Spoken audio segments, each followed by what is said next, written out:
ভুতুড়ে ভোটার নিয়ে আগেই সরব হন মমতা বন্দ্যোপাধ্যায়। মহারাষ্ট্র দিল্লির ভোটের দেদার কারচুপির অভিযোগ আর গতকাল বাজেটের পর বাজেট ঘোষণার পর সরব হন মমতা বন্দ্যোপাধ্যায়। শুনুন একবার।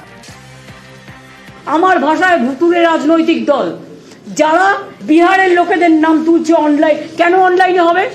আপনাকে ভোটার কার্ডে নাম তুলতে গেলে, আধার কার্ডে নাম তুলতে গেলে আপনাকে ফিজিক্যালি যেতে হয়। তাহলে বিজেপি 40 লাখ ভোট বাড়লো কি করে মহারাষ্ট্রে? আর দিল্লিতেই বা আপনারা কি করেছিলেন? একদিন না একদিন তো বেরোবে। আমরা অঙ্ক কষে দেখে নিয়েছি। এখানেও বাবুরা এসে বসে আছেন প্রত্যেক অ্যাসেম্বলিতে 20,000 থেকে 30,000 বাইরের লোকের নাম ঢোকাবে। আর ইলেকশন কমিশন ইলেকশন করবে সেন্ট্রাল ফোর্স দিয়ে, তারা গার্ড দেবে। আর বাইরের লোকেরা এসে, যারা বাংলার লোক নয়, বাংলার ভোটার নয়, তারা এসে ভোট দেবে। এই পরিকল্পনা কিন্তু আপনাদের আমরা ভেস্তে দেবো। অন্য রাজ্য যেটা পারে না, বাংলা পারে, কারণ বাংলা স্বাধীনতা আন্দোলনের জন্ম দিয়েছে।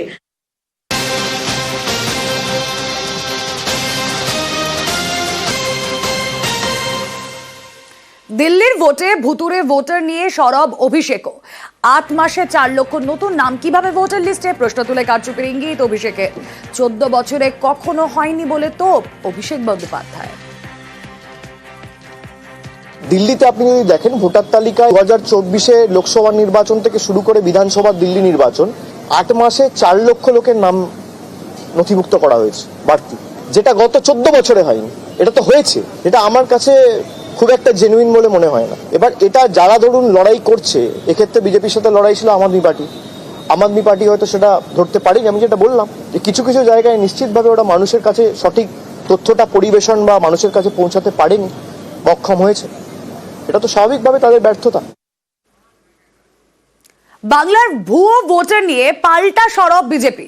শুভেন্দুর দাবি 16 লক্ষ ভুয়ো ভোটার খুঁজে বার করেছে বিজেপি।